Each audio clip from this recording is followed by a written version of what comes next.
beaucoup, messieurs. Second point, et on le fera avec vous, Daouda. Vous étiez en immersion justement lors de cette explication, de ce compte-rendu que nous faisait donc le procureur de la République sur les condamnations données à Damana Picasse et ses co-accusés. Vous étiez là-bas, Daouda. Le point de situation, s'il vous plaît. Hier, comme vous le savez tous, le Damana Adja Picasse, Kwa Justin, ainsi que d'autres personnes ont été condamnées respectivement à des peines de prison de 10 ans de prison, 5 ans pour d'autres et autres. Donc aujourd'hui, le procureur de la République a fait une conférence de presse puisqu'il n'est plus dans le secret de l'instruction. Il a fait le point de situation pour expliquer aux gens qu'est-ce qui a amené à la condamnation de Damana Adja Picasse. Donc, de façon simple et nette, il a expliqué que Damana Adja Picasse a nié tout en bloc pendant le processus, mais il dit qu'il a donné son accord pour l'attaque du 2e bataillon projectable d'Abobo dans le but de s'approvisionner en armes. Il a donné son accord, ça veut dire? Lors de l'enquête, il y a un groupe de personnes qui ont voulu, à la suite de la désobéissance civile, il y a un groupe de personnes qui ont voulu attaquer pour déstabiliser le pouvoir en place. Donc, ils ont vu cette Damana Picasse qu'ils ont vu et qui a servi en fait de financier de cette opération-là. Donc, c'est le bataillon, qu'on appelle ça, le bataillon projectable d'Abobo, qui devait être attaqué et après récupérer les armes pour attaquer d'autres positions. Voilà. Et donc lui, pour cela, il a été accusé parce que les 3 autres accusés qui étaient avec eux, qui ont écopé de 5 ans de prison, ces derniers se sont mis à table. Ils ont avoué. Ils ont tout avoué. Ils ont avoué de bout en bout le processus, comment ça a été fait, comment ça a procédé jusqu'à ce qu'on en arrive à ce niveau-là. Pourquoi Justin, lui, par contre, il a été condamné parce que, pour ceux qui se rappellent, le 14 septembre 2020, lors d'un meeting, il a tenu des propos où il disait aux militants de se préparer psychologiquement, physiquement, en vue de mener des actions violentes, éclatées, désordonnées, bouillantes et intenses sur toute l'étendue du territoire national. Ce sont ces propos-là, justement. Voilà, c'est ces propos-là, parce que, puisque à la suite de ces propos-là, parce que c'était pour dire que si le nom de Gbagbo n'était pas retenu sur la liste pour les élections, c'est ce qui devait arriver. Donc c'est à la suite de cela, quand le nom de M. Laurent Gbagbo n'a pas été retenu pour la liste des candidats, finalement il y a eu des casses dans certaines villes. Je pense qu'on a vu ça un peu à Dabou, à Abidjan, Yamoussoukro, un peu partout. Donc c'est pour ça que lui il a été condamné et Damana Picasse, lui il a été condamné pour l'attaque du camp d'Abobo. Maintenant, moi quand j'ai fini de dire tout ça, après ça, il s'est prêté aux questions des journalistes qui lui ont posé plein de questions, notamment au procureur, notamment pourquoi est-ce que les gens sont condamnés à 10 ans de prison, mais ils ne vont pas en prison. Justement, c'est la question que j'allais vous poser. Voilà. À cette question-là, il a répondu que pour lui, dans son réquisitoire, il a requis 20 ans de prison ferme. Maintenant, la justice ivoirienne étant libre, les juges ont estimé que c'est 10 ans et qu'il n'y a pas de mandat de dépôt. Donc lui, il ne peut pas s'y mixer dans ce débat-là. Pour lui, il n'a rien à voir avec la politique. Pour explication, pour ceux qui nous regardent et qui ne comprendraient pas, quand on dit qu'il n'y a pas de mandat de dépôt, ça veut dire que la personne ne sera pas emprisonnée. Il n'ira pas au pôle pénal et d'Abidjan, au PPA d'Abidjan, ou bien ex-Maca. Voilà. Maintenant, quand moi j'ai fini de dire tout ça, moi, ce que j'ai envie d'analyser, parce que je n'ai pas envie d'analyser ou bien de commenter une décision de justice. Une décision de justice, elle n'est pas sujet à commentaire. Donc, je ne peux pas commenter cela. Mais de mon point de vue, mon analyse à moi, c'est que quand j'ai écouté le procureur au vu des différents points qu'il était en train d'énumérer, j'ai compris qu'en fait, notre armée, aujourd'hui, elle est plus ou moins, j'ai envie de dire, elle est républicaine. C'est-à-dire? Parce que les personnes qui devaient attaquer ont contacté d'autres soldats dans d'autres camps militaires pour que ces personnes-là puissent les aider lorsque eux ils allaient commencer l'attaque. Malheureusement, leur position a été infiltrée, donc ils étaient attendus de pied ferme. Parce que je me rappelle, si on était encore dans les années 99, 2000 et autres, ça serait parti en vrille. Mais bon, ces personnes-là ont remonté l'information à leur hiérarchie pour qu'on puisse les attendre. Et je me rends compte aussi que la sécurité, en fait, est un point de mire pour l'État ivoirien. Et pour moi, c'est déjà une très très bonne chose. Et pour l'autre point, je ne souhaiterais pas commenter parce que c'est une décision de justice, je ne la commande pas. Marius, après donc le point de situation de Daouda, analyse? Décision de justice, faut-il la commenter? Pas non, vraiment. pas commenter la Seulement, décision de je fais justice. l'heureux constat. Voilà. Sinon, je fais d'abord la même constat de ce que les deux inculpés ont été condamnés. Parce que c'est vraiment cela aujourd'hui. À 10 ans d'emprisonnement ferme, là où monsieur le procureur avait demandé 20 ans. Je connais bien le procureur, M. Brahma, qui est un brillant magistrat, avocat hors hiérarchie. Mais j'ai fait aussi le constat de ce que la défense a exprimé ses inquiétudes à la suite donc de ce procès et même a traité le procès d'inique. Et ont annoncé faire appel. Ce qui veut dire que pour nous, en attendant donc que l'effectivité de cet appel soit une réalité, nous restons donc sur notre fait, puisque les avocats de défense ne reconnaissent pas du tout les accusations qui ont été fondées contre les condamnés.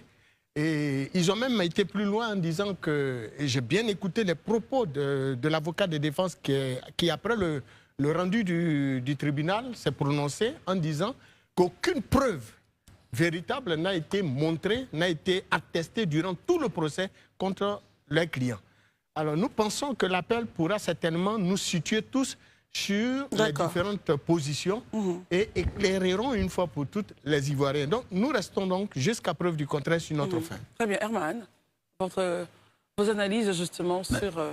Moi là-dessus, je crois qu'au dernier round sur le sujet, je me suis longuement exprimé sur ce que je pensais de ce procès.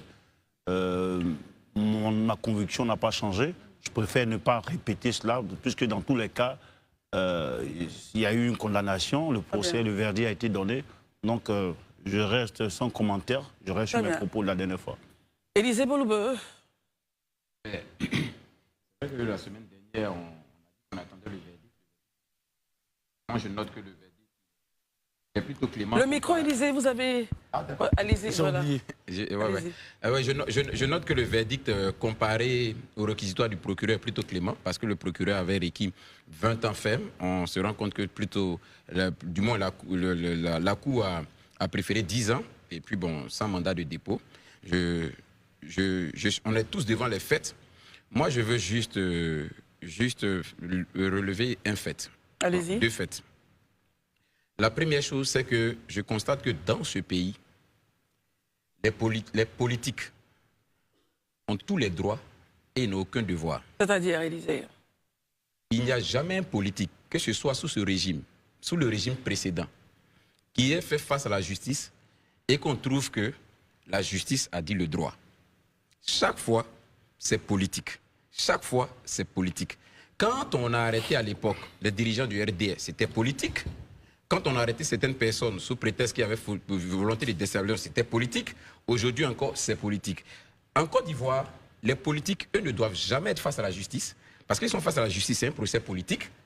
Eux, ils n'ont pas droit à être devant la justice. C'est-à-dire, eux, ils ont tous les devoirs, tous les droits de la terre, mais ils n'ont aucun devoir. C'est-à-dire, c'est nous les citoyens qui devons tout subir. Eux, ils n'ont droit à rien. C'est la première chose que je note. Ça, je le dis en écoutant déjà le plaidoyer des avocats, c'est-à-dire que de la défense, qui est identique au plaidoyer d'une défense sous un autre régime. Oui, Marius a rapporté les propos. Donc ça, c'est le constat qu'on fait. Les politiques, eux, ne sont jamais responsables de quoi que ce soit. Eux, ils sont toujours victimes. Ça, c'est le premier constat que je fais. Le second constat que je fais, c'est que c'est dommage de le constater, mais tous ceux qui prennent toujours, ou bien qui embouchent la trompette de « nous sommes des démocrates », mais dans le fond, ne le sont pas. Comment cela, Élisée? Mais c'est très simple.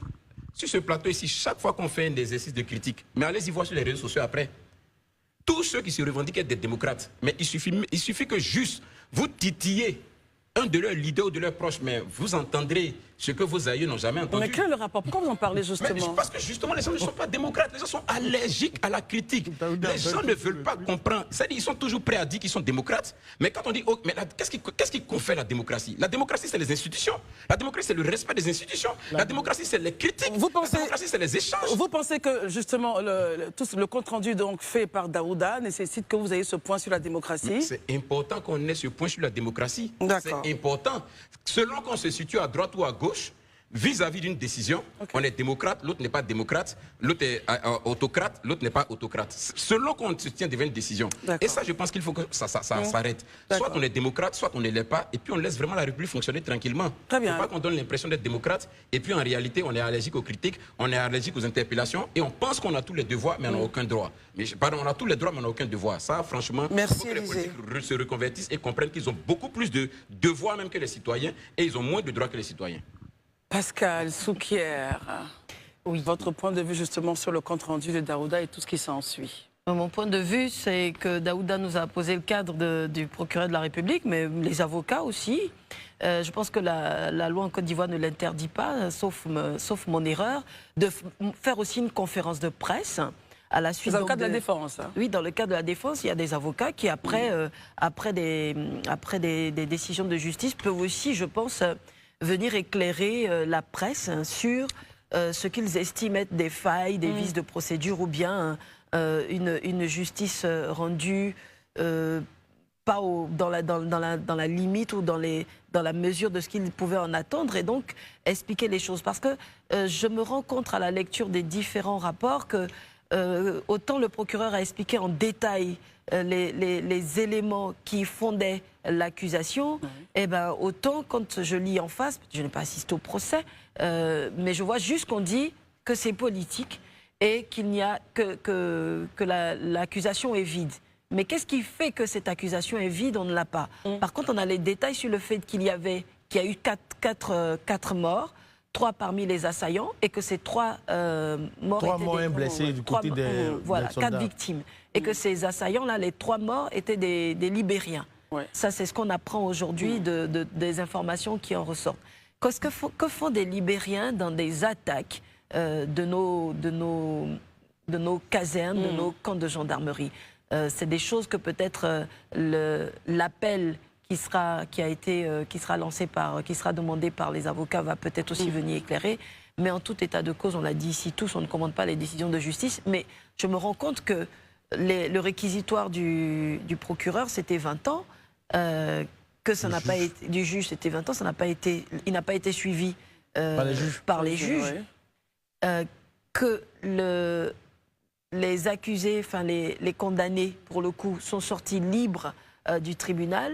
Le juge d'instruction, qui est un juge enquêteur depuis le début, aurait pu demander un mandat de dépôt, puisqu'il en a la possibilité, s'il estime que les faits concordants étaient assez graves pourquoi il ne l'a pour pas le fait? faire. Pourquoi il ne l'a pas demandé? Pourquoi il ne l'aurait pas demandé, selon vous? Parce que finalement, cette justice-là, elle est indépendante. C'est ce que j'en tire aujourd'hui. C'est la même chose pour moi. Et même quand je dis finalement, c'est péjoratif, parce que ce que dit Élysée fait écho à ce que je pense. On est toujours en train d'accuser la justice d'être d'un bord ou d'un autre. Mais aujourd'hui, vous voyez, dans ce procès-là, le juge n'a pas suivi le procureur, l'accusé est arrivé libre, est reparti libre, le tribunal n'a pas décerné un mandat de dépôt, et les avocats de la défense vont faire appel et avoir droit à un autre procès où ils pourront faire ressortir d'autres éléments probants pour défendre les différents accusés. La justice fonctionne, tout simplement. Daouda, vous avez un autre point à faire là-dessus? Non, rapidement, ce que j'aimerais dire à Christian, c'est qu'au sorties... À Pascal, peut-être. À Pascal, pardon. Dès qu'on est à la sortie, parce qu'hier au procès, dès que le verdict est tombé, les avocats de la défense ont commencé déjà à faire des points de presse, puisqu'il y avait une pléthore de journalistes là-bas. Et sur Ils le ont point, répondu aux questions des journalistes sur place. Damana Picasse a dit, et je pense que c'est ce que Marius a essayé d'expliquer, que la décision était inique, la décision était politique et autres, et que le dossier était vide. Mais ça, c'est à chaud. Vous voyez que le procureur, il a pris le temps de venir le lendemain avec des éléments de détail. Et je pense que ça, c'est quelque chose qu'on peut attendre. Mais en réalité, je pense que c'est l'avocat si on n'a pas assisté au procès. Voilà, l'avocat de la défense, ça c'est de leur ressort. C'est eux qui doivent organiser aujourd'hui une conférence de presse à l'endroit des journalistes pour donner aussi les détails les minutes du procès, pour que tout le monde sache véritablement ce qui se passe dans le fond du procès. Moi, personnellement, sur le coup... Très bien, Daouda, on termine. Ah, pardon. Très rapidement, sur le coup, moi, ce que je vais dire, il y a un message que le procureur de la République a lancé qui véritablement m'a touché. Parce que c'était son mot de fin. Il a dit, parce que quelqu'un lui a posé la question de savoir, est-ce que ce n'est pas une façon de museler l'opposition ivoirienne? Il dit non, ce n'est pas une façon de museler quelqu'un. Il dit que c'est un signal, que c'est un hasard de calendrier que le procès s'est tenu en ce moment-là. Oui. Mais une chose est certaine, c'est un signal fort qu'il envoie à tous les hommes politiques de Côte d'Ivoire, ceux qui tiennent des discours, ceux qui posent des actes. Il ne faudrait pas qu'ils se disent que les actes qu'ils posent, les propos qu'ils tiennent vont rester comme ça en perte et profit, en fait. Très Parce bien. que quand tu finis de les tenir, Merci, après, il Daouda. faut pouvoir assumer